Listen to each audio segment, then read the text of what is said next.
cuando tantas emociones ocurren todo el tiempo y cuando todo está en llamas y la gente joven honestamente cree que en 100 años la atmósfera no se va a poder respirar, eso crea un cinismo. Más que el cinismo es un miedo disfrazado de desesperanza. Yo soy positiva frente a la humanidad e implacable frente a la guerra. Es que no la justifico, desde ningún punto de vista. No. ¿Cuál es tu mejor escenario para América Latina? Cuando nosotros podamos sentirnos cómodos con nuestra diversidad. Yo creo en el arte, yo creo en los estudiantes, yo creo en el amor, yo creo en la amistad. La utopía no se anuncia, está allá.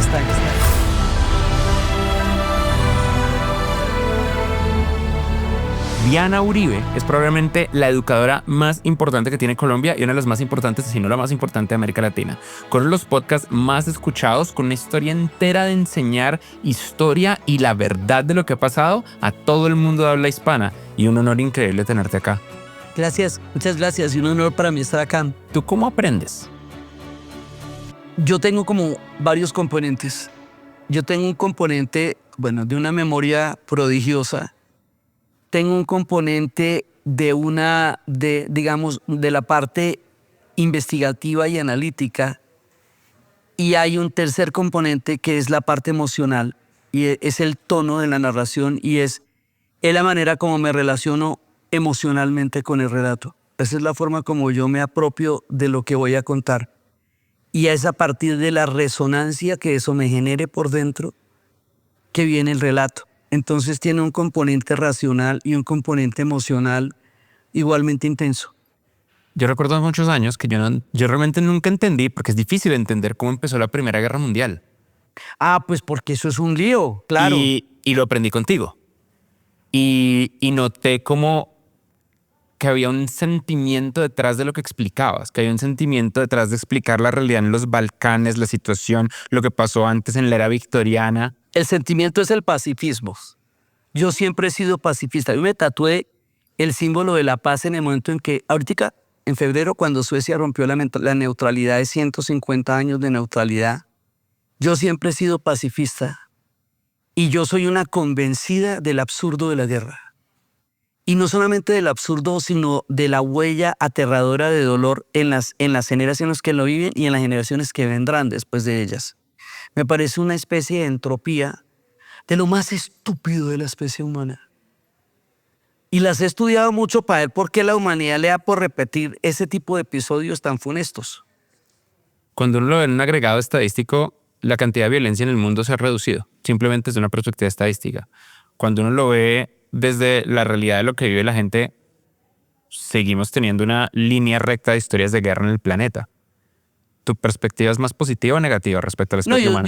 Yo soy positiva frente a la humanidad e implacable frente a la guerra. Es que no la justifico, desde ningún punto de vista, no. ¿Y estamos mejorando o empeorando? En este momento estamos empeorando porque ahorita vino porque es que la historia es cíclica también, entonces yo pensé que ya habíamos entendido. Todas las guerras que se están librando ahorita, todas, ya se perdieron. En el siglo XIX y en el siglo XX estamos librando guerras anteriormente perdidas, hace un siglo y hace 2.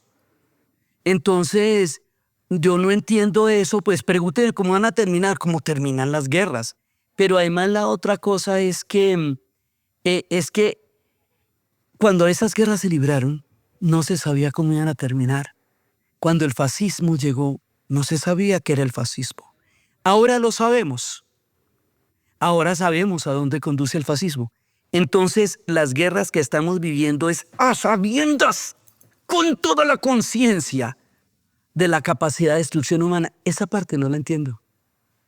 No la entiendo. La tesis es que un incremento en la educación y una mejora en la distribución de la verdad hace que las personas elijan mejor. ¿Cuál parece ser el bug en el sistema? El principio de la ilustración era ese, ¿no? Sí, El claro. principio de la ilustración era la democratización del conocimiento. Sí, pero es que esa es una variable solita, no se entiende, porque esa es una variable que supuestamente la variable que puede mejorar la condición humana. Pero si a eso se le mete toda la cantidad de desinformación, porque en esta época tenemos el mayor acceso a la información, pero también el mayor acceso a la desinformación, Y el tema del algoritmo hace que tú solamente te encarnes, te metas en el bucle de tu vida. Ahorita que estamos haciendo la historia de las universidades, veíamos que una de las cosas que empezó a trabajarse era la idea de comunidad universitaria. O sea, de empezar universitas como comunidad y universitas como universalidad. O sea, que la gente pudiera juntarse para poder discutir puntos de vista totalmente distintos y que el conocimiento está interrelacionado y entonces de esa manera puedes relacionar lo que tú sabes con lo que el otro sabe. La capacidad de discutir con el otro, de escuchar al otro, es tan importante como el conocimiento mismo. Entonces, si tú solamente vives en el algoritmo y solamente te tratas con las personas que piensan como tú, pierdes la capacidad de entender puntos de vista distintos. De eso se trata la universidad, de estudiar con un montón de gente, que todo el mundo es distinto a uno, que estudian distintas carreras y tienen distintos conocimientos. Nosotros en nuestros propios datos lo hemos visto. Cuando la gente desde diversas ascendencias, de gente que viene de familias ricas, de familias pobres, gente que viene de culturas distintas, estudian en conjunto, todos crecen. La homogeneidad no los hace crecer tanto como la heterogeneidad. Pues lo mismo que en la genética. Lo mismo que en la genética. O sea, eso es así de simple. Si Pero tú... es cierto que el algoritmo de crecimiento adictivo y retentivo de las redes sociales ha reducido la exposición, no ha reducido la exposición a puntos de vista externos, pero ha aumentado el sesgo de confirmación de mi punto de vista. Claro, y eso te hace intolerante. Tú que estás en el negocio de la verdad, en la idea de contar la historia como es, ¿cómo has percibido y recibido esta nueva realidad de Internet? Pero lo que pasa es que, bueno, uno decir que está uno en el negocio de la verdad y de contar la historia como es suena pretenciosísimo, porque la historia no es como es, sino como uno la ha estudiado también, ¿no? Y tiene muchos puntos de vista. Ahorita que estuve en Serbia y estuve en Hungría, ellos tienen puntos de vista completamente distintos a los que tiene Occidente acá. Pero te cuento mi experiencia con la guerra del Golfo Pérsico porque se vuelve a repetir. Cuando estalla la guerra del Golfo Pérsico, empiezo a ver cómo hay una demonización hacia los árabes, pero una cosa, digamos, masiva. Y yo decía, problemático, es que los árabes se inventaron el álgebra. Los números con los que sumamos hoy día, porque los números romanos no hubieran sido posibles de desarrollar. Se inventaron la cámara oscura, los trasplantes de córnea. Se inventaron los algoritmos. Todo lo que se usa en redes sociales es un invento árabe. Los algoritmos de Al-Khwarizmi, por eso se llaman así. Al-Khwarizmi, nacido en Jiva, hoy Uzbekistán. Pero esta gente que tiene un conocimiento tan valioso para la humanidad, ¿cómo es que me los presentan como personas furiosas envueltas en explosivos? Entonces empezamos a echar, digo empezamos porque esta historia la construimos junto con mi esposo. Empezamos con el que yo estuve 30 años casada. Empezamos a echar de para atrás y de para atrás y de para atrás y de para atrás en la historia. Entonces cuando uno coge los árabes, yo dije, bueno, ¿cómo me defiendo de la manipulación mediática? A través de la historia, conociendo historia. Es lo único que me da una medida para saber si lo que me están diciendo es así o no es así. Entonces empecé a devolverme en la historia de los árabes, y cuando tú te vas en la historia de los árabes al comienzo de los tiempos, se te aparece la escritura, las ciudades, los alfabetos. Uno de los alfabetos que nosotros usamos es libanés, de los fenicios. Nosotros escribimos como los fenicios nos enseñaron a escribir. Eso para que cada vez que muere un fenicio o libanés, tengamos en cuenta eso. El otro alfabeto lo escribieron los sirios. Entonces resulta que... Vecinos. Entonces, bueno, ahí se me aparecieron las religiones, se me aparecieron toda clase de cosas. Luego vino el golpe de estado a Gorbachev. Entonces me metí con los rusos desde cuando aparecieron en la Rusia de Kiev, en la época en el siglo X entre los eslavos y los variegos. Y así, en la historia retrospectiva de los tiempos, aprendí a encontrar la perspectiva del momento actual. Entonces, yo te estoy hablando de una época en que en los noticieros nos decían, y hago toda la similitud, en los noticieros nos decían, aquí vemos en las imágenes. Y yo veía las imágenes y yo decía, yo no estoy viendo nada en las imágenes. Me están haciendo gaslight. Me están diciendo que vea algo que no existe. En las imágenes, como había tantas restricciones para transmitir la guerra de Irak, no se podían mostrar imágenes que fueran en detrimento del ejército norteamericano, no se podían mostrar muertos, que es como un partido de fútbol sin balón, no se podían mostrar, o sea, todo era bajo una restricción que hacía que no se pudiera transmitir la guerra. La gente no sabía qué pasó y no sabemos qué pasó porque eso Que es el todavía aprendizaje de la guerra de Vietnam, ¿no? Sí, que es el aprendizaje de la guerra. ¿Por qué la guerra de Vietnam, al no ser declarada, sino que fue la resolución del Golfo de Tonkin, entonces constitucionalmente se podía cubrir con el periodismo hasta el último rincón? Y fue el periodismo, el mismo periodismo gringo, el que denunció ante el mundo el tamaño de la matanza. Por eso lo primero que censuran son los periodistas. Por eso no dejan entrar a los periodistas a las áreas de conflicto. Entonces, pues en el Museo de la Guerra del Vietnam, en el Museo de Crímenes de Guerra que hay en la ciudad de Ho Chi Minh, antiguo Saigón, Sí.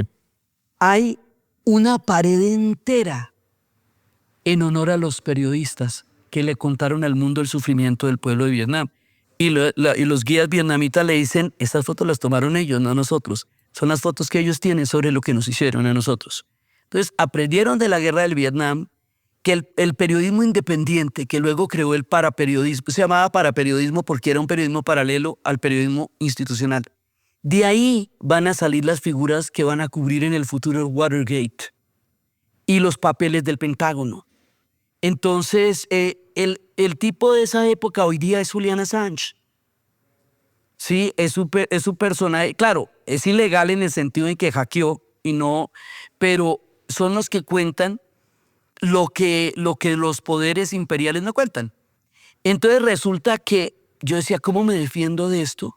Porque eran imágenes verdes como Ataris, sin cifras, sin información, y además la CNN en esa época tenía la exclusiva de transmitir la guerra como si fuera una Copa Europa. O sea, las guerras no pueden manejarse con exclusivas porque son conflictos multilaterales. Entonces, así fue que aprendí a dependerme de la historia. Cuando empieza la de Yugoslavia, yo cojo reino por reino, imperio por imperio, pueblo por pueblo. Todo ese rompecabezas con un gran novelino, pedacito por pedacito, hasta armar toda la complejidad de los Balcanes. Es una tarea minuciosa de seguir cada pueblo y de dónde vienen.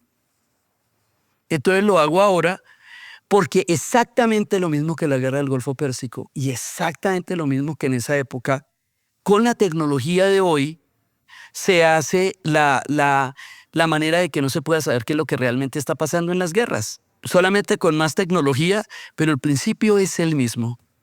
La desinformación moderna es también una amenaza a el sistema de gobierno democrático que se volvió uno de los mecanismos más eficientes de distribución de mejoras de calidad de vida en la posterior de la Segunda Guerra Mundial. Acabamos de pasar uno de los ciclos democráticos más grandes de la humanidad este año, y un ciclo democrático en el que todos los gobiernos que estaban en el poder perdieron y hay un cambio total, principalmente enfocado por lo que está pasando desde una perspectiva económica, pero también en el centro de ese cambio ha estado la forma en la que el Internet moderno está dominado por un algoritmo que sin control individual, que igual es similar a lo que pasaba con la Comisión Es de la Pruebas. misma vaina, solo que con más complejidad de datos. Pero que cuando te decías aquí vemos en las imágenes. Entonces, la pregunta no es tanto cómo lo hacemos para sufrir en medio de la manipulación masiva de diferentes actores, sino desde una perspectiva del individuo que tiene curiosidad intelectual auténtica y quiere aprender cómo aprender. Bueno, lo primero que todo es desde el humanismo, desde la compasión, desde lo humano.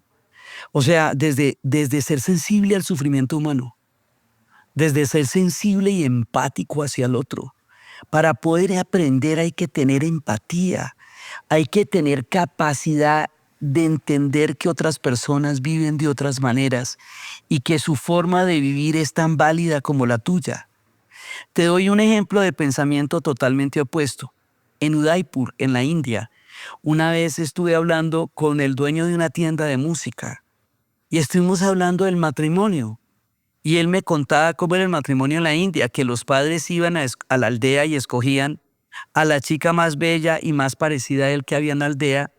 En la India, la pasión y el amor se construyen y ellos se casan sin conocerse de acuerdo con la mirada de los astrólogos. Si los astrólogos no están de acuerdo, no hay nada. O sea, si no son compatibles astralmente, ahí no hay ni peligro. Y los padres de los dos clanes escogen con la vida cotidiana, una persona que sea lo más parecida a la vida cotidiana de tus hijos. Y él me dijo de una manera categórica, yo no creo en un matrimonio donde la gente se haya conocido antes de la boda. O es que a ustedes sí les funciona. Entonces me dice, pues no, yo no sé.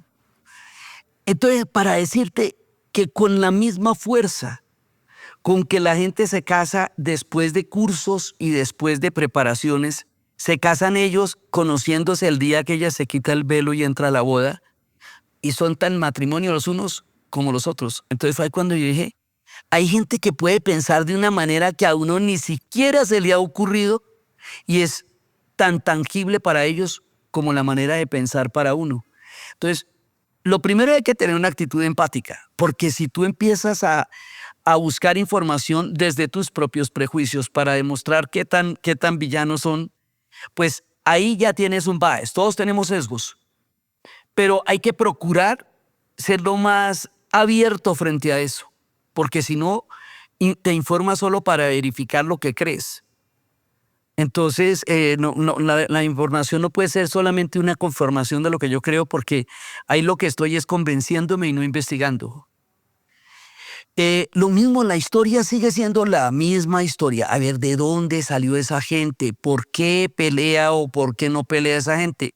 Cada uno de los pueblos tiene una causa, cree en algo. Y mirar a las personas como personas, no como etiquetas, no como titulares. Porque, y sobre todo, eso es una obligación de nosotros los colombianos.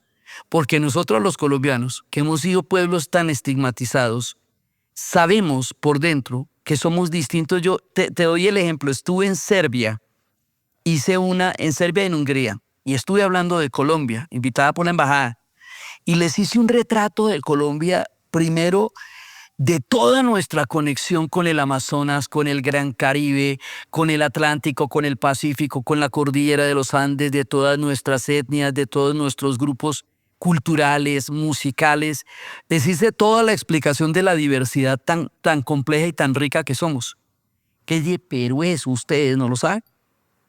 Y no lo saben porque hemos sido durante mucho tiempo una mala noticia en los noticieros. Y cuando uno ha sido mucho tiempo una mala noticia en los noticieros, la gente no sabe más de uno. Entonces, eso fue muy bonito en Hungría, pero cuando llegué a Serbia fue todavía más bonito porque yo les dije a los serbios, ustedes saben lo que es ser una mala noticia en los noticieros durante mucho tiempo. Y los serbios se quedaron así como, sí, creemos saber. Entonces, una mala noticia en el noticiero no te permite conocer al otro. Resulta que había 4 colombianas casadas con serbios, decían que eran excelentes maridos, que eran gente muy dedicada, que estaban muy felices. Un titular no te permite saber que esa gente ahí puede ser muy buen marido y en la guerra todo lo que pasó en los Balcanes es terrible. ¿Cómo volvieron? ¿Cómo regresaron? ¿Qué pasó al otro día? Entonces, esa vivencia, primero viajar. Viajar es, mejor dicho, la clave de la felicidad, pero viajar con los ojos abiertos para entender al otro, para poder ponerte en los zapatos del otro. Pero sobre todo, la historia siempre es una herramienta, un referente, porque y la geografía. O sea, es que uno tiene que entender dónde es que están esos pueblos para entender, pues, ¿cómo vas a poder entender la historia de Colombia sin 3 cordilleras que atraviesan un territorio y generan los pisos térmicos? Por ejemplo, explíquele a la gente que tiene estaciones lo que es un piso térmico. Muy complicado. Yo se los explico diciendo, nosotros tenemos frutas y verduras todo el año, las que pues queramos. Claro, yo les decía, nosotros tenemos frutas por cada letra del alfabeto y cosechas todo el año.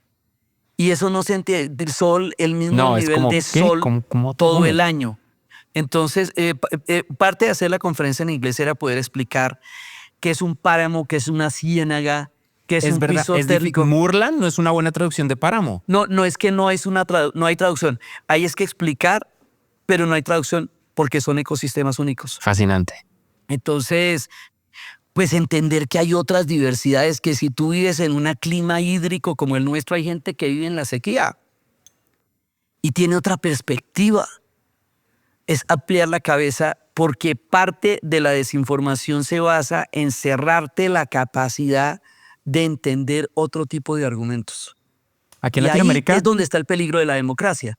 Cuando a ti solamente te ponen a escuchar un único argumento y te lo vuelven como un mantra, y tú terminas repitiendo lo que dicen los noticieros sin haber revisado tú si eso es lo que crees. Yo he visto mucha gente que recita lo que oye en los noticieros porque lo oyó en el noticiero. Hay que tener una capacidad muy crítica en esta época y hay que entender que más que nunca es muy importante no tragar entero, sobre todo para las noticias, los posts, los dark posts. Si algo te produce un gran impacto emocional, revísalo, porque de eso se trata. O sea, si te produce ira, si te produce indignación, si te produce tristeza, si te produce rabia o si te parece demasiado bueno, mira, porque de eso se trata el dark post. Se trata de manejar las emociones a través de post en las redes. Entonces hay que ser especialmente vigilante en esta época y especialmente los pelados, porque se están formando una idea del mundo. hablando de eso, una cosa que me sorprende mucho de ti es la ausencia de cinismo. Y una cosa que a mí me preocupa mucho porque nosotros lo vemos en nuestros estudiantes. Cuando tantas emociones ocurren todo el tiempo y cuando todo está en llamas y la gente joven honestamente cree que en 100 años la atmósfera no se va a poder respirar, algo con lo que yo peleo mucho. El calentamiento global es real, pero en 100 años vamos a poder respirar. Pero por lo mismo lo que están pensando es, ¿para qué? ¿Para qué siento? ¿Para qué me esfuerzo? Nah. Y eso crea un cinismo que hace que no quieran aprender cosas nuevas, que no quieran invertir en el futuro porque por defecto creen que futuro no hay. ¿Cómo se pelea contra el Bueno, cinismo? también, mira, es que nosotros somos cíclicos. Imagínate que cuando estalló la bomba atómica, Claro, hace exactamente 80 años, el año entrante. es verdad. Hace 80 años el año entrante. Acabo de vamos estar en a estar- Hiroshima. Sí, Estuve en señor. Hiroshima hace 4 días. Qué museo tan terrible y tan importante. Pero ¿sabes cuál es la diferencia del Museo de Hiroshima de otros museos que yo haya visto? El Museo de Hiroshima compromete. Tú sales comprometido con la paz. Sí. Te compromete. No solamente te enseña, sino te lleva a formar parte de los pacifistas de la Tierra y te hace un cambio de conciencia. El Museo de Hiroshima para mí es una experiencia, también yo he estado allá. Y entonces mira, cuando sale la bomba atómica, la generación de pelados que nace en 1945, todo lo que van a hacer los hippies, todo lo que va a hacer la contracultura, pues primero, ellos, que es mi gran defensa de la utopía, es que la utopía no se ve venir. No se ve venir, no se anuncia, ella está allá.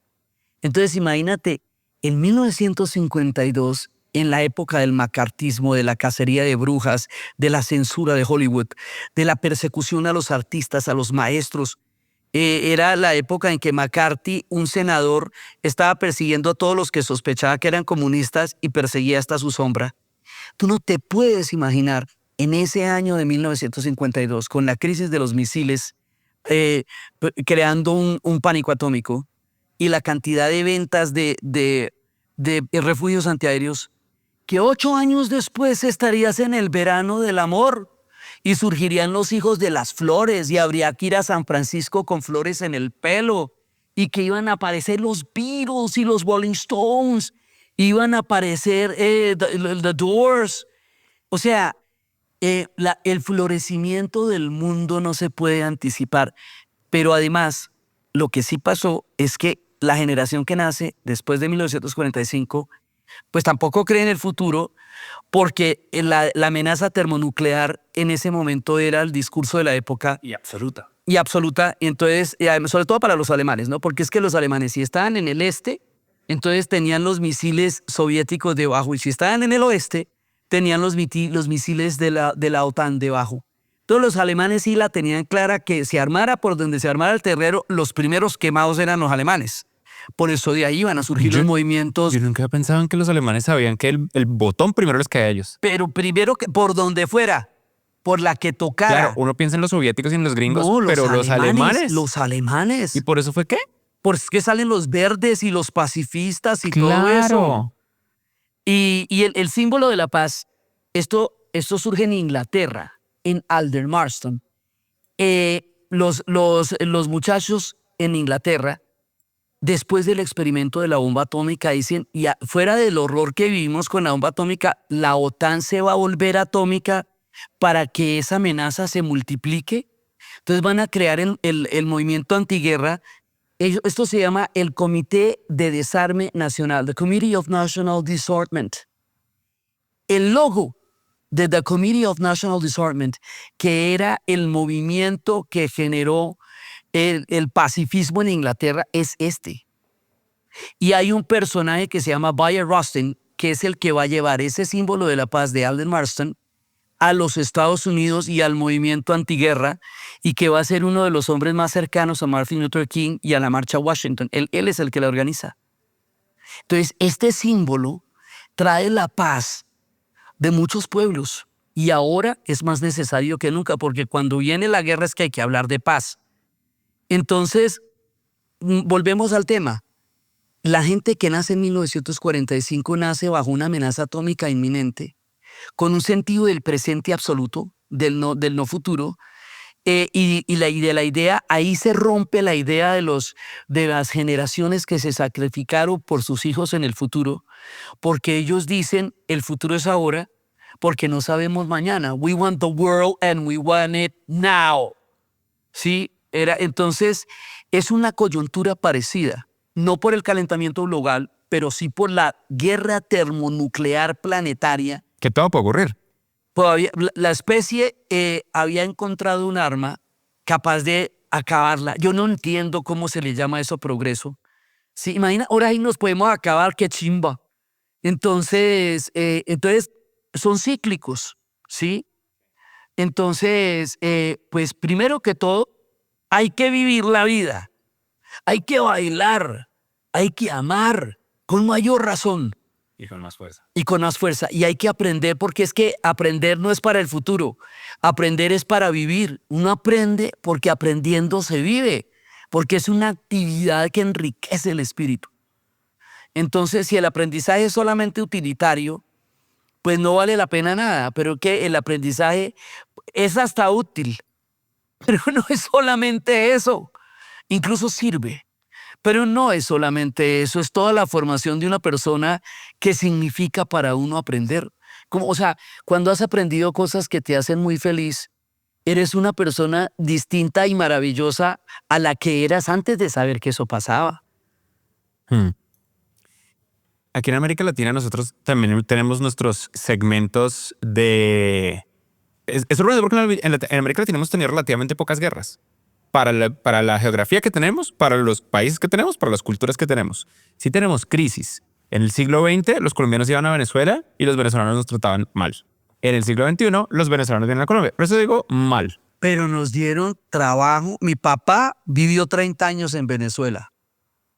Y nosotros vivimos los beneficios de que mi papá viviera con un billete de 100 bolívares. Funcionaba todo en mi casa un mes, incluida la Universidad de los Andes en esa época. ¿Y los colombianos? Cuando uno lo ven agregado... Eran 4 millones de colombianos en Venezuela. Parecido a los venezolanos en Colombia ahora. Sí, ahora, digamos, mal entre comillas, mal en las fronteras. Sí, pero eso digo entre comillas. Pero si tú vas a ver Venezuela dentro... Mira, yo estaba en Venezuela el día del terremoto del eje cafetero. Wow. Y reaccionaron como si hubiera sido en su propio país. Sí, es que eso es algo único de América Latina. Porque nosotros somos hijos de un mismo proceso. Todos somos hijos de la independencia. Ah, claro. O sea, ninguno de nosotros hubiera podido existir como país si hubiera hecho el proceso de independencia solo. El proceso de independencia fue un proyecto continental. Primero, eso no lo podía hacer nadie solito.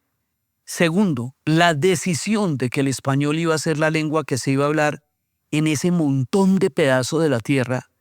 Nosotros hablamos el español primero por colonización, pero luego por decisión. Entonces nosotros llegamos a una serie de acuerdos básicos sobre los cuales se arma una cultura única, que es lo que significa ser latinoamericano. Sí, que es algo muy grande. Y que además tenemos en cualquier cantidad de cosas en común. 650 millones de personas hablan el mismo idioma y viven tenemos una cultura de mirada. y casi en la misma zona horaria, lo cual es espectacular y poco aprovechado, pero espectacular. Es realmente un caso Vaya, único. explíquelas a los surafricanos. Yo un día les voy a contar de las independencias y primero tenía que contarles que pertenecíamos a 23 países que todos hablaban español. Ellos hablan 11 lenguas oficiales. Y me miraban. Nosotros somos 23 países que hablamos español. Y ellos nomás para entenderse, entre ellos tienen 11 lenguas oficiales. Entonces, el latinoamericano es una identidad cultural muy distinta al resto del planeta. Nuestra idea del tiempo, de la mirada. Insisto en la mirada, porque eso es árabe y eso es latinoamericano. En Europa es de mal gusto mirarse. Mirar a la persona de al lado y chismosear cómo está vestida y todo eso. No, don't stare, le dicen a los niños en Inglaterra. Aquí todos nos miramos. Es parte de nuestra... Fulanito no mira a los ojos. Es verdad. Sí, entonces eso es lo primero que tú pides, la mirada a los ojos. En otras culturas eso no se maneja así. El tema de la cultura es algo que me fascina. En cuanto a reducción de la guerra, aumento de la empatía, reducción del cinismo y ganas de aprender. Yo no tuve contacto con personas musulmanes hasta que no hice Y Combinator, el fondo de inversión por el que Platzi pasó en el año 2015, que fuimos a San Francisco y nos encontramos con otras culturas. Y por primera vez empecé a tener amigas y amigos musulmanes. Y me pasó con la cultura musulmana lo mismo que me pasó con las sustancias psicoactivas. Me di cuenta que el gobierno me había mentido. Porque es como, esto es gente normal. Y todo lo que me están diciendo no es cierto. Yo conozco yo he caminado y conocido creo que más de 10 países musulmanes. Yo conozco el Islam africano, del África Occidental, marroquí, del África magrebí. Conozco el Islam en Turquía. Conozco el Islam cuando yo fui en el 2005, antes de que fui a Siria, a Líbano y a Jordania. Y ahí entré al Islam. 2005, Siria, Líbano, Jordania. La guerra... Después de la invasión de Irak. Sí, pero en ese momento, eso fue antes de la otra invasión de Israel a Líbano, que fue en el 2006, pero fue en el 2005. Estaban en plena paz de Taif. Los conocí la gente en Mali, en el África Occidental, cristianos y musulmanes. Duro ir a Mali. Pero yo fui a Mali 5 veces y la conocí íntegra toda, de un extremo al otro. Y conocí un mundo increíble. Entonces, yo tengo amigos muy cercanos, musulmanes. Aprendí a entender todas las diferencias del Islam, que son tantas como diferencias puede haber en el cristianismo. Sí. Y las más.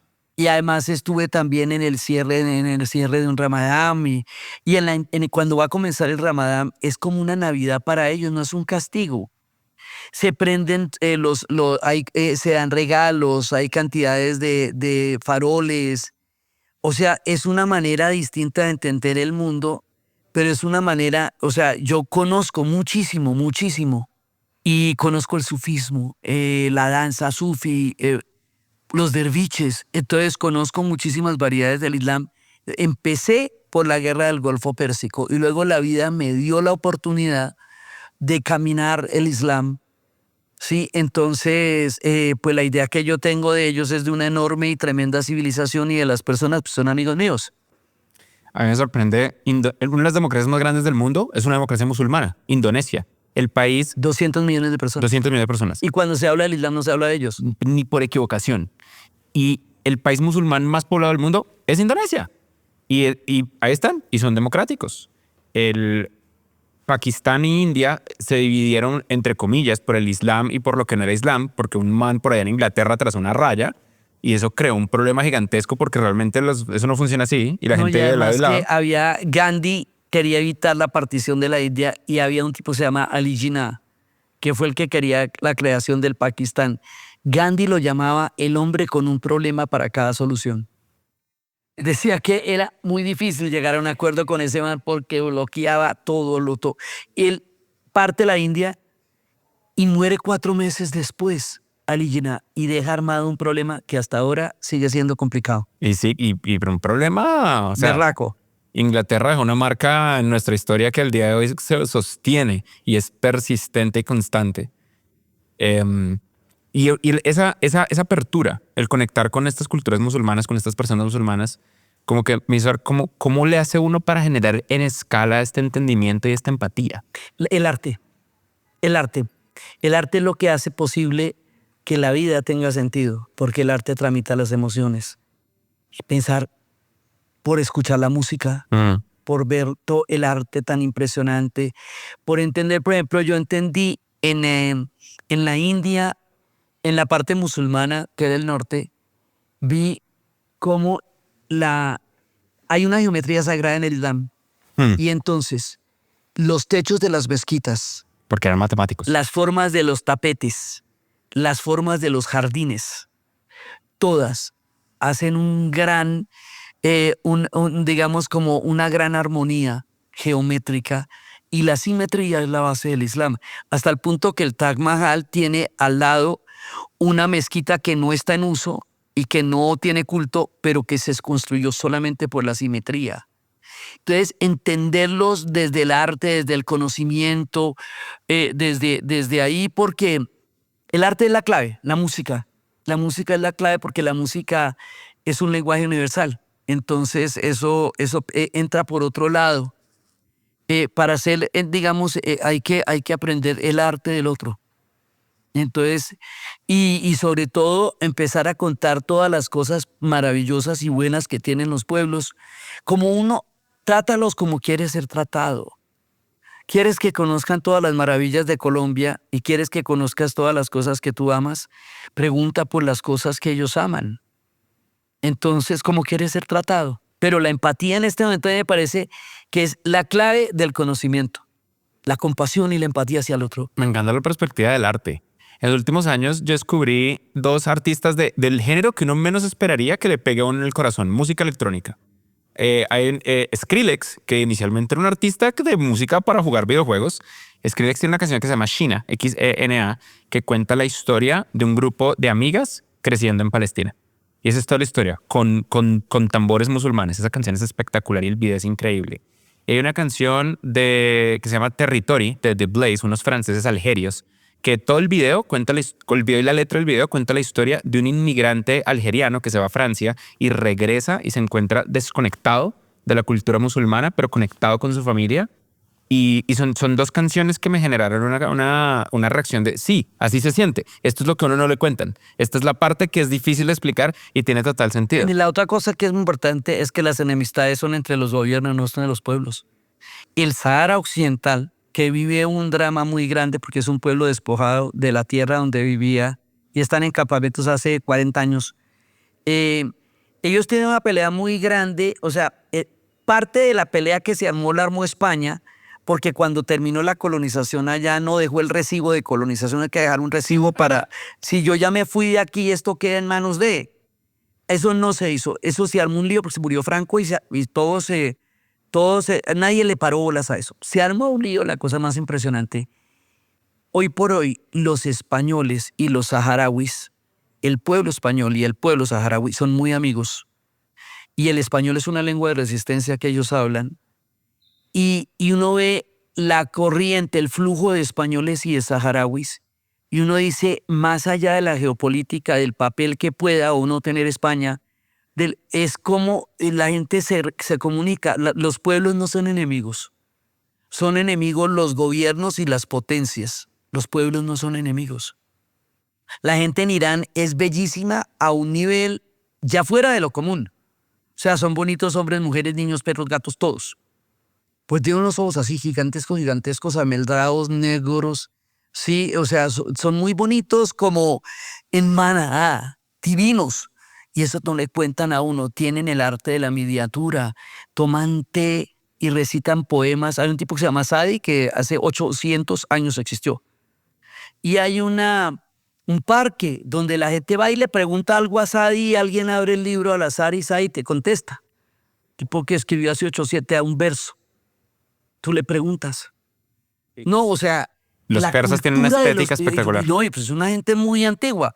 Entonces, no dejarse, lo primero es no pararle bolas a los estereotipos, porque los estereotipos son propósitos, tienen una intencionalidad y varía según la época. Los malos son unos u otros según la época.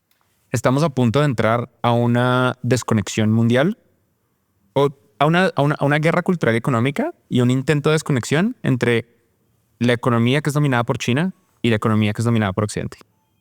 Fuerte. Y en el sentido cultural, la humanidad lleva muchos años, más o menos desde el control completo del Partido Comunista Chino de la cultura china, de no tener contacto con la cultura china. No hay películas chinas que lleguen a Occidente. No hay música que llegue por fuera de ellos. Hasta ahora acaba de llegar el primer videojuego. El primer videojuego chino acaba de ser un Películas hit. chinas sí hay. Películas chinas sí llegan. No, claro, pero no es como tan común y vienen de Hong Kong. En general uno no... las películas chinas, como el nivel alto de arte chino, no nos llega la literatura. Y pues sí, el programa Los Tres Cuerpos arrasó, pero no nos llega la música, no nos llegan las series de televisión y es un tema. Yo creo que como humanos no tenemos una perspectiva de lo que China es. Yo recuerdo ir a China en el 2009, decir que era colombiano y la gente me decía, pobrecito, tú eres colombiano, no puede ser, ¿estás bien? Bienvenido al primer mundo. Y yo, estos maricas me están tratando de decir. Pero esa era la perspectiva que ellos tenían, esa es la perspectiva que nosotros tenemos. Y ese es uno de los miedos grandes que viene a continuación, que los estereotipos nos desconecten de esa Volvamos cultura. otra vez. La tinta, la imprenta, Claro, las cometas, el papel. el papel, la centrifugación de laboratorio para poder tener muestras médicas. Es así, es que es la moda de andar a pie lo que se inventaron los chinos. Entonces, cuando te Hoy parezca... son líderes de baterías. Hoy están dominando la energía solar. Entonces ellos, o sea, primero que todo, para poder entender una civilización hay que respetarla y para poderla respetar hay que conocerla.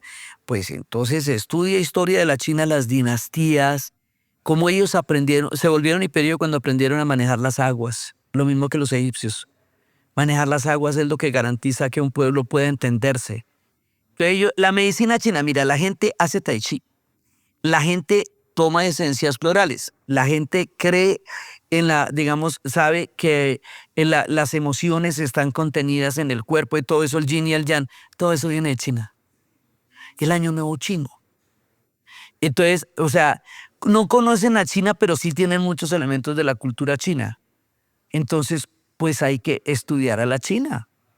Estudiar a la China y ver cómo son, lo mismo que, porque parte del dominio cultural es tener mucha información sobre un pueblo y muy poca sobre otro. Cuando yo conocí a los pueblos, los países árabes que yo he ido y cuando he conocido los países africanos que he ido, me doy cuenta que nosotros nos parecemos muchísimo más a ellos que a los gringos o a los europeos, solamente que de los gringos y de los europeos tenemos muchísima más información. Pero uno allá se siente muy parecido a ellos. Primero en África, pues porque es que el 25% de la población nuestra es africana y todos nuestros referentes culturales más poderosos vienen de África. Un continente de poetas y artistas. Cuando yo estaba en Burkina Faso, reconocía toda la música. Era como si hubiera llegado a la laguna donde nacen los grandes ríos. Entonces, pues lo primero es conocer, no dejar que te cuenten quiénes son. Tómate el tiempo de mirar cuándo aparecieron, cuáles son sus dinastías. Ellos son mutantes, son capaces de cambiar. ¿Qué te da esperanza? A mí me da el arte. El arte es lo primero que me da esperanza y sobre todo después lo que te digo, acabo de ver el documental de cómo se hizo la canción de We Are the World, un documental que están dando en Netflix y que es The Greatest Night of Pop. The Greatest Night of Pop. Es un documental que genera un nivel de esperanza porque básicamente lo que ellos hicieron fue construir una sinergia musical para ayudar a un pueblo y darle esperanza al mundo. Y como, o sea, después de que le cuentan a uno todo lo que significó grabar eso en una noche, muestran el papel de los productores musicales mezclando todo eso y construyendo la canción. Lo muestran desde el satélite cuando se va a lanzar para el mundo entero y todo el mundo simultáneamente escucha el día que se lanzó We Are the World y cómo el mundo entero lo canta. yo creo en el arte, yo creo en la humanidad. Además es muy importante, los jóvenes son las últimas personas que tienen tiquetes nuevecíticos para habitar el planeta Tierra. Sí, les acaban de dar las entradas, tienen boletos para el planeta Tierra. Tú no les puedes decir que llegaron tarde, ni que no va a haber ningún planeta, porque pues los haces pensar que están perdiendo su tiempo o que sus padres son irresponsables por haberlos traído en esta época en el mundo. Entonces, yo creo en el arte, yo creo en los estudiantes de todas partes de la tierra y yo creo en los movimientos estudiantiles muchísimo. Creo en la capacidad de las personas de mirar con otros ojos. Nunca como antes hay una conciencia planetaria como la que hay ahorita. Hay una cantidad de experimentos que se están haciendo a nivel micro, a nivel particular. La gente está metida en un montón de carreta, la gente está recuperando bosques, la gente está aprendiendo. En el caso de Colombia, la infranqueable barrera entre el campo y la ciudad se está rompiendo y se está valorando lo que el campo significa en términos de dar todo el alimento que nosotros tenemos. O sea, estamos empezando a mirar otras coordenadas de la naturaleza, cambiando nuestra relación con las especies animales. Digamos, hay muchas cosas que están cambiando ahorita, pero si se pone en un escenario apocalíptico, nada es comprensible. Entonces yo creo en el amor, yo creo en la amistad, yo creo en el amor y el amor genera vínculos entre personas, entre parejas, que no se generan en otro tipo de relaciones. Entonces, eso es una cosa muy particular porque hay un sentido de cuidado del uno del otro. Yo en este momento espero una pareja en mi vida, por ejemplo, porque ahí pasan cosas que no pasan en otro tipo de vínculos. Este año he tenido los mejores premios de la amistad que haya tenido en la vida. Digamos, este año, el personaje de este año para mí es la amistad. Entonces, digamos, la vida sigue siendo vida, ¿me entiendes? Entonces, si tú solamente te montas en el apocalipsis, primero, es muy probable que no lo veas, pero sí te vas a amargar la vida con el berraco apocalipsis.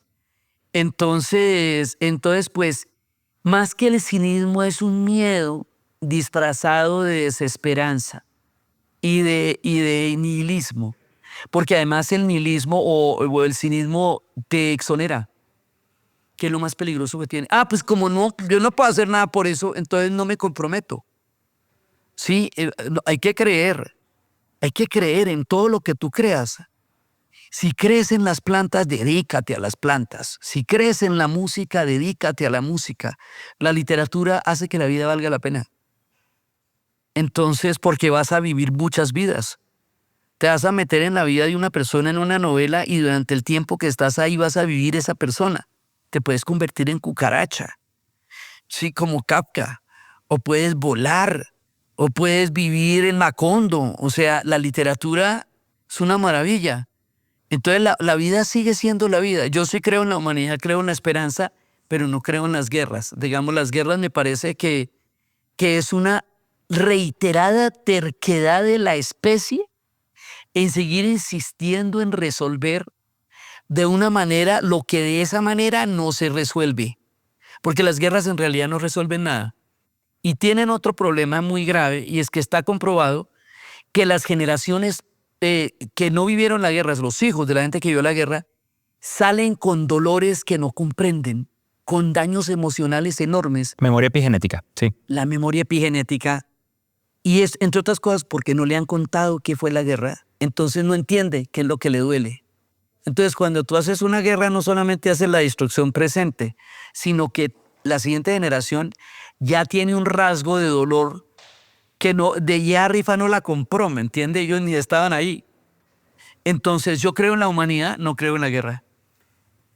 Hay un último factor que está pasando ahora, que es algo nuevo en la historia de la especie, por lo menos desde la perspectiva de lo que puedo entender, y es la caída masiva y dramática de la tasa de fertilidad a nivel global. Estamos teniendo menos hijos, incluso más bajo que las proyecciones más pesimistas de las Naciones Unidas. Y no solamente es un tema de los países de primer mundo, está pasando en América Latina y está pasando en todos los países de América Latina.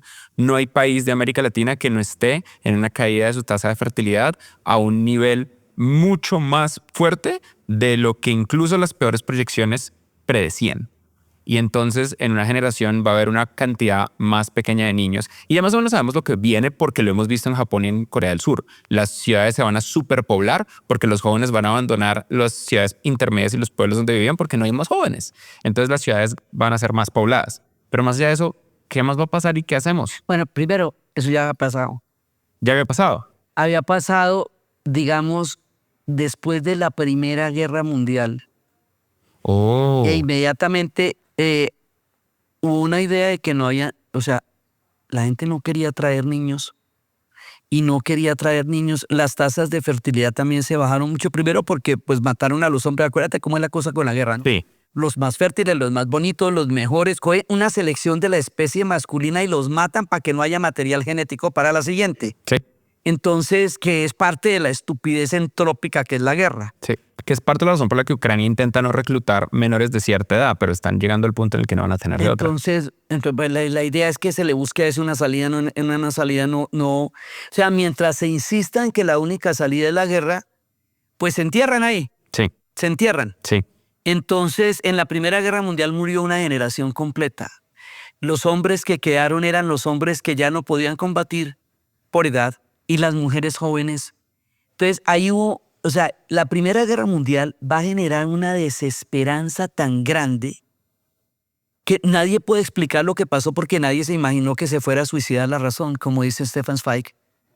Y por eso es que los únicos que pueden explicar el sinsentido de la Primera Guerra Mundial son los surrealistas y el Dada, el arte.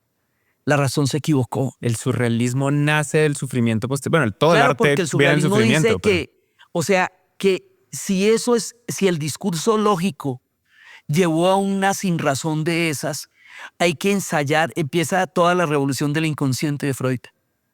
Y empiezan los surrealistas a decir, rompamos el hilo lógico de la razón, juntamos una mesa de, una máquina de coser con un paraguas sobre una mesa de disección y le damos la vuelta al mundo y es el surrealismo. Entonces, eso también ha pasado cuando yo fui a Rusia en 1900, yo fui a Rusia en el 98. No, mentira, la primera, no, estaba muy chiquita ella. Yo fui a Rusia en el 2005. Cuando yo fui a Rusia en el 2005, yo fui con mi hija Alejandra. Mi hija Alejandra tenía 13 años. Tenía 12 años. Y no había nadie de la edad de Alejandra en todo Moscú y San Petersburgo, porque Alejandra nació en el 92. Y en el 92 no nació nadie, porque se disolvió la Unión Soviética. Y la gente dijo, se acabó. Y entonces la gente, quitaron todos los subsidios que hacían posible la educación. Las guías, pues yo trabajo con los guías, es mi trabajo, Claro. El turismo cultural. Ella me decía, mire, íbamos a tener otro hijo y duramos un día haciendo una cola para comprar comida. Y dijimos, eso no es condiciones para traer otro hijo. Y otra tenía una hija de 18 años y uno de 7 meses, de 8 meses. De la edad de mi hijo Santiago, nacido en el 86, sí había chicos y chicas. Ahí en el límite, filito. Pero Alejandra nace en el 92. Y en el 92 no nació. Esa generación no llegó. Entonces, ¿qué pasó? Hubo un incentivo en esa época, hubo una ganancia petrolera grande. Dijeron, esa ganancia petrolera nos la vamos a gastar en hacer muchachitos y los hacen esta noche. Y cuando yo volví a Rusia, que fue en el 2010, 5 años después, había un montón de muchachitos que parece que hicieron esa noche. Entonces eso ha pasado antes. También pasa cuando vienen esos grandes cataclismos de la historia. Y entonces esos son momentos de la historia en que pasa eso. ¿Sí? Además, esto genera una contradicción porque todo el mundo dice, no, somos muchos, no, entonces no hay que tener niños. Sí, lo peor. Entonces, no, y luego dicen, pero toda la población está envejeciendo. Decídase. Si somos muchos, entonces, bueno, la población va a envejecer. Entonces, ¿cuál es el rollo? Ah, no, entonces, ¿le parece grave? Pues tenga hijos. Ah, no, que tener hijos es irresponsable. Ah, bueno, entonces no sé qué, que la población va a envejecer porque es que nosotros nos desarrollamos de esa manera. Entonces, por ejemplo, en Serbia Hay unas políticas de maternidad que la licencia de maternidad empieza en el 7º mes de embarazo y dura 1 año y medio. Wow. Quiere decir que en este momento hay una política de población que es un proyecto de Estado. ¿Quién sabe cuánta gente perdieron en la guerra que no han recuperado? Entonces, hay momentos en la historia en que se bajan las tasas de población, pero en realidad son momentos, ¿sí? Aunque lo que es distinto en este momento es que es global. Claro, pero por ejemplo, también pasa otra cosa. Cambia la cultura. Entonces, en este momento, las mujeres de mi generación nunca han existido. Somos completamente nuevas. Nunca antes una mujer de mi generación. Vamos a vivir 20 años más. Sí. Hay que adaptar la cultura para que la gente viva 20 años más en condiciones totalmente, digamos, en condiciones óptimas, en condiciones intelectuales, en condiciones físicas, en condiciones espirituales. No hay reglas para las mujeres de mi generación porque nunca antes hemos existido. Entonces, eso también es una nueva aventura, ¿sí? Porque ya las barreras etarias desaparecen en la medida en que la especie cambia de comportamiento de tiempos. Entonces, pues, hay que también mirar otras perspectivas de la cultura, también. A mí me encanta esta perspectiva. Yo no había pensado en eso. O sea, no, yo sí había pensado en eso, pero no desde esa perspectiva. Vivimos mucho más. Somos la generación que está superando la mayor cantidad de adicciones, excepto la adicción a las adicciones digitales que se están poniendo peor.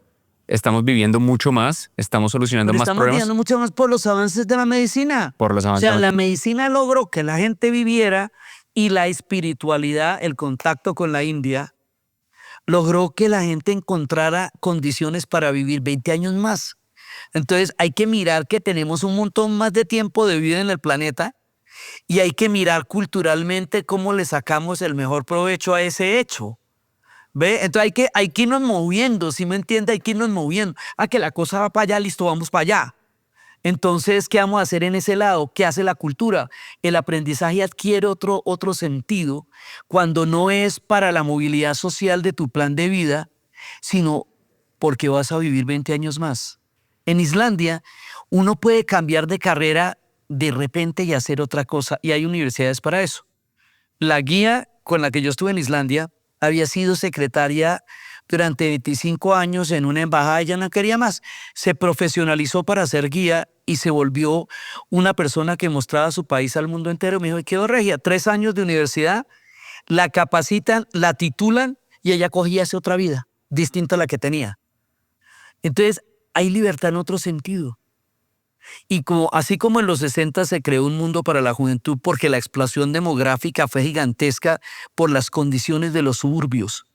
En los Estados Unidos se creó, pasaron de 130 millones de habitantes a 150 millones de habitantes en una década. Pues ahora hay un plan que es el mundo silver. O sea, ahora es un mundo para la gente que ha vivido el planeta. Ahora, es muy importante esa información porque nosotros vivimos en la era análoga y vivimos en la era digital.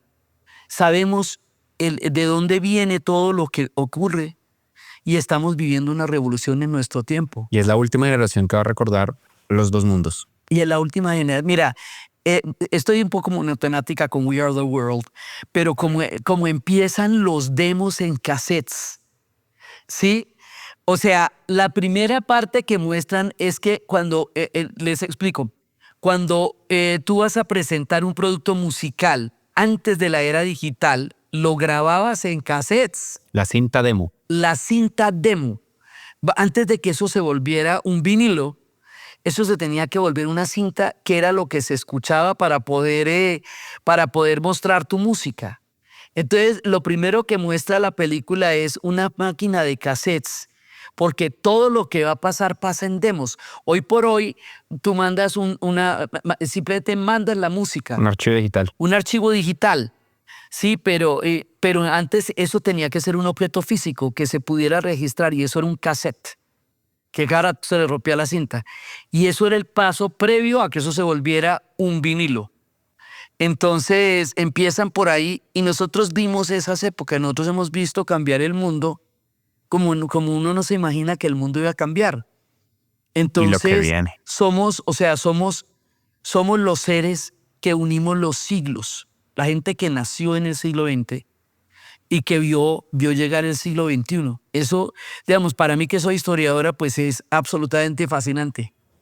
Existir es fascinante. La vida es interesante. Más la vida es interesante, ¿sabe por qué? Porque es que si usted vive lo suficiente, muchas de las historias que usted ha creado después vuelven y se resuelven. Y las preguntas que no tenían sentido en una época la tienen en otra. Y las historias que quedaron en punta después se reconectan. O sea, eso es interesante porque la vida te va resolviendo una cantidad de preguntas si vives lo suficiente para que te las resuelvan. Entonces la vida es interesante. No hay nada mejor que vivir. Lo recomiendo versus la alternativa. Sí, es claro, lo mejor y es que hay. la otra es como no sabemos.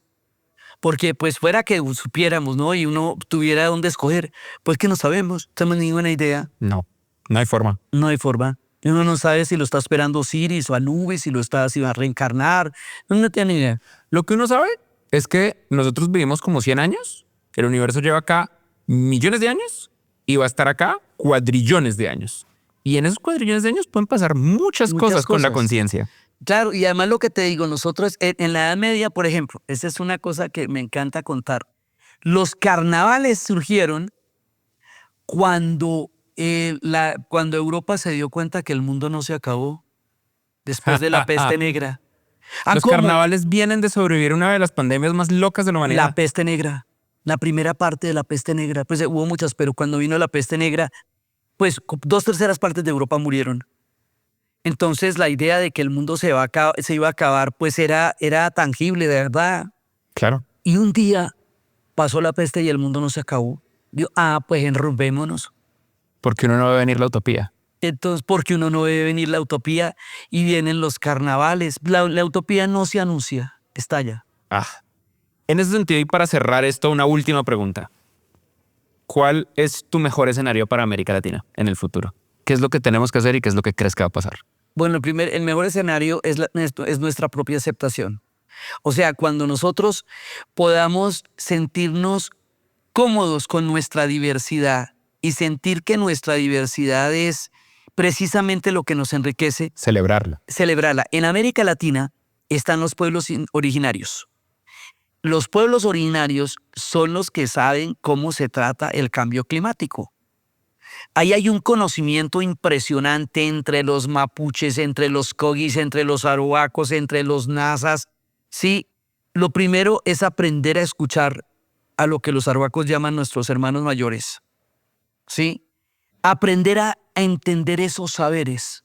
En un escenario ideal, el mundo afro y el mundo indígena tienen tanta importancia en el conocimiento y en la interpretación del mundo como el mundo, entre comillas, mestizo, en un escenario ideal. O sea, son las 3 coordenadas históricas que nos definen, adquieren el mismo nivel de importancia en el conocimiento. Nosotros deberíamos saber que habitamos muchas otras lenguas y por lo menos deberíamos saber algunas cosas de las otras lenguas.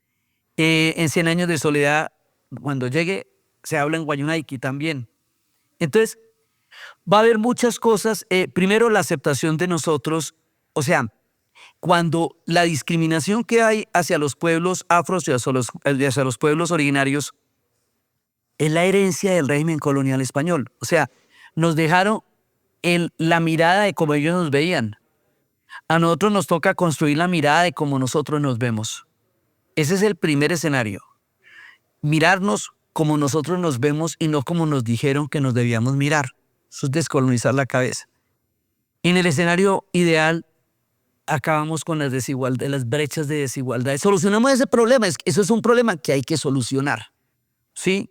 Digamos que los pueblos europeos, después de la Segunda Guerra Mundial, ojo, no antes, después de la Segunda Guerra Mundial, se dan a la tarea de crear condiciones igualitarias para la mayoría de la sociedad. Antes de eso no pasaba. Antes de eso las desigualdades eran grotescas. Las desigualdades de la era victoriana eran de pesadilla, o si no, vaya, pregúntele a Dickens cómo vivía Oliver Twist. ¿Sí? Eso hay que solucionarlo. El romanticismo por el pasado es simplemente ausencia de educación. Sí, entonces Entonces, bueno, entonces es después de la Segunda Guerra Mundial que hay el estado benefactor, la cultura de los suburbios en los Estados Unidos, el plan Marshall en Europa, el New Deal, o sea, es con las grandes políticas sociales. Hay que resolver el problema de la desigualdad, pero no de una manera mecánica, sino de acuerdo con la cultura de cada uno, porque es que eso es distinto. El concepto de desarrollo, de igualdad, es muy distinto de una cultura a otra. Un amigo que enseña el español como segunda lengua le preguntaba a un arhuaco si ellos tenían la palabra desarrollo en su lengua. Y decía, no, nosotros no lo tenemos porque no lo necesitamos como no lo necesita el colibrí. Entonces, hay que tener en cuenta qué significa desarrollo y qué significa romper la brecha, porque culturalmente hablando, eso no es un solo modelo.